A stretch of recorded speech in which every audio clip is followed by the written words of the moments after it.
Hey everybody, welcome to Now It's Dark. I'm Jim. Today we're going to talk about a movie that I just found out about actually while I was in a chat in a live stream on the YouTube channel Mr. Dan and Horror. So check him out. But the movie was Monster Mash, and I was not familiar with that. Of course, I know the Monster Mash from the old song. There's actually been some other movies with that same title. But in that chat, it was mentioned that Michael Madsen was in it, and I just was confounded. I had to find this. So it's actually available on Vudu, which is now called Fandango at Home. You can rent this for $3.99 for the standard definition, $4.99 for the HD. You can buy it for $19.99 digitally. But yeah, so this movie is an hour and 30 minutes, and it's 2024. So it has only 15 reviews on IMDb, so the 7.6 star rating is very inflated. Let me just start off with that. This was written and directed by Jose Prentes, and the story is about Dracula, Werewolf, and the Invisible Man must work together to stop Dr. Frankenstein from creating an unstoppable monster. And on paper, this sounds very good. It sounds very exciting. This is an asylum film, if that makes a difference to people. Asylum has a love-hate relationship with uh, a lot of fans of horror and other genres that they tap into. I'm impartial to Asylum. I don't mind. I've liked actually quite a few things that they did. Not sure about this one. This might be a movie that I have to watch a second time. um, I'll have to check because I think when you rent these on Vudu, you get a 3-day window. So I might still be within that 3-day window at the time of this filming. So I might have to watch this again.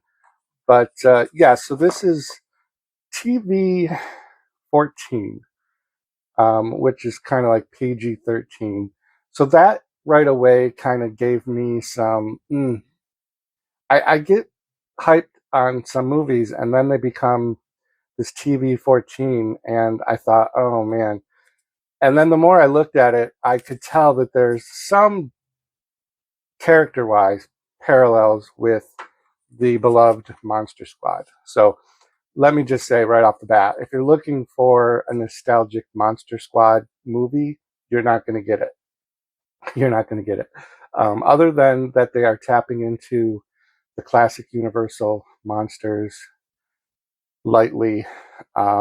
There is no real correlation. This is a very hard film to choose a side. Um, um, Let me go through the cast. So we do have Dracula, played by Ethan Daniel Corbett, and he was okay. He looked okay. There was very obviously overusage of red contact lenses for his eyeballs. He was into it though as an actor. He took this part serious. He had a decent voice. His lines, some of them were very cringe though, and that's not his fault. His appearance was okay as well, but a lot of the looks of these characters are heavy makeup, which is a good thing. Practical effects and makeup are always good. Asylum is notorious for over the board CGI, and this does have that as well. Trust me, it definitely has a lot of that over the top bad CGI. But they also do a good job with makeup, sets. Um, the setting is all very good. So, um, Dracula, Ethan Daniel Corbett. We have a character named Browning, who's played by Michelle Bauer. Uh, Browning would be the zombie character. Anna DeRosso plays Pia. Charles Conliffe is played by Ian Hummel. Mila Severin is played by Bix Krieger. She looked familiar, so I've definitely seen her in some other things. And her character would be equivalent to like a gypsy slash witch. That's her character. Vivian was played by Maddie Lee. Elisabetta is played by Emmy Reinagel. Very beautiful. She plays Dracula's daughter. Um, Ramsey was played by Adam Selman. Ramsey would be the equivalent of the mummy. Eric Kelso Mann played Boris. Boris is Frankenstein's monster. Michael Madsen plays Dot. On IMDb, it's DOTT Frankenstein. So I don't know if there's like some sort of a copyright issue. I don't think there would be at this point. Holly Griffin, played by Gabriel Pranter, is the Wolfman, a werewolf. So, and then we also have the Invisible Man. I don't know if that's listed. Oh, no, I'm sorry. I had that wrong. Holly Griffin was the Invisible Man character played by Gabrielle Pranter. Sorry. Ian Hummel plays Charles Conliffe, who is the Wolfman. All of these actors' wardrobes were very CW-ish. The Invisible Man's appearance, if anyone has ever watched Doom Patrol, looked very much like the Negative Man, but not as good. And the werewolf looks pretty good, actually, but there's not a lot of in wolf out form for that character. They all have these unique personalities. It's very not monstrous. The monsters are the least monstrous part of the movie, and I suppose that's by design. We're supposed to not like Michael Madsen's character Frankenstein. When the movies first started rolling out, I started playing. I thought to myself, oh, are they going to have Michael Madsen try to do an accent? Because he's not good at that.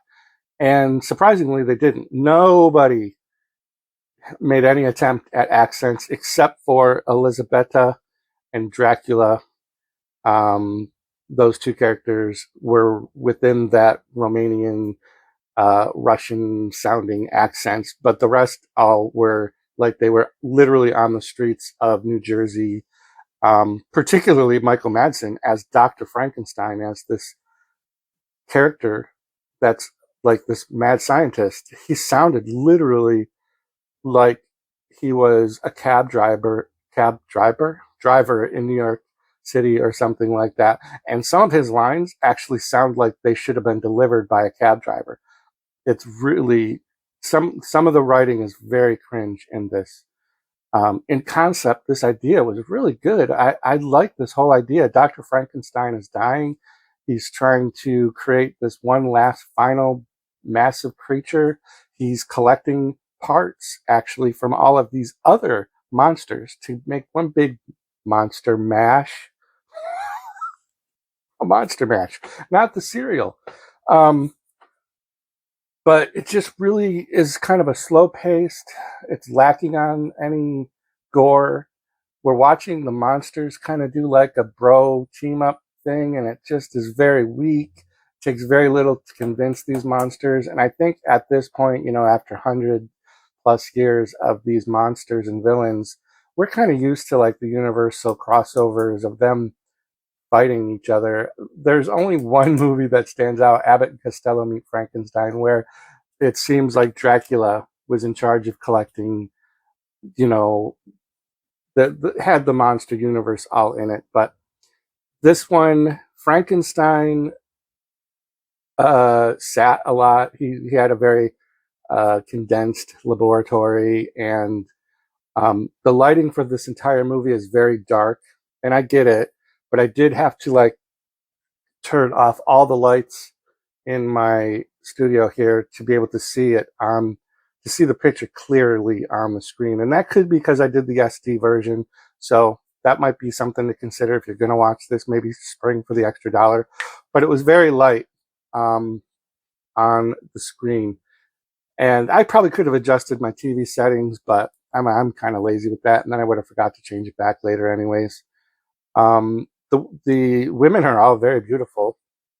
The Pia character is a character that we find being visited by different people in search of knowledge of where the other monsters are. Dracula visits, Frankenstein visits. She's got the inside scoop. She can go into a little trance and kind of feel out where things are. She's in touch with the spirits and the dead. But it's really weird. I do appreciate that they did the addition of having like a pub, but like none of the patrons of the establishment, including the bar wench or the waitress or whatever they're called back then, doesn't seem phased that Dracula's like in the building, you know, like, oh, would you want a beer? Just very, very strange. And the mummy is there at one point too, and the waitress suggests to the mummy. I'm being a little spoilerish. I'm sorry. I won't. I won't go any further. But she delivers a very cheesy line, and it's a joke, but it has a payoff at the end too. So, like, there's a really good attempt here. I don't want to totally bash it. 7.6 on IMDb is super, super crazy high. Like, this is a 4, maybe. But it is kind of worth watching at the same time. I don't know if that makes sense. The idea of having the classic monsters together is very cool and it's nostalgic. I'm a huge Universal fan, like of all physical media that I've decided to keep other than VHS tapes. It's only these Universal DVDs that I have. So basically, all the movies that I have in my collection are just Universal. So I'm a big fan of the monsters. But I don't not recommend it, but I don't also, if you skip it and want to wait till it's going to probably end up on Tubi, I would think this movie is not going to sustain a $3.99 rental for too long. I can't imagine. If you have seen this and you have thoughts, let me know. But it's really, there's a lot of plot holes. There's a lot of things about this that are just didn't come together 100% for me. I still love the concept. Maybe Monster Mash 2 will do better. But that's going to do it for me today. Thanks for tuning in, and keep checking back to the channel for more great stuff. Row 18, plot 20.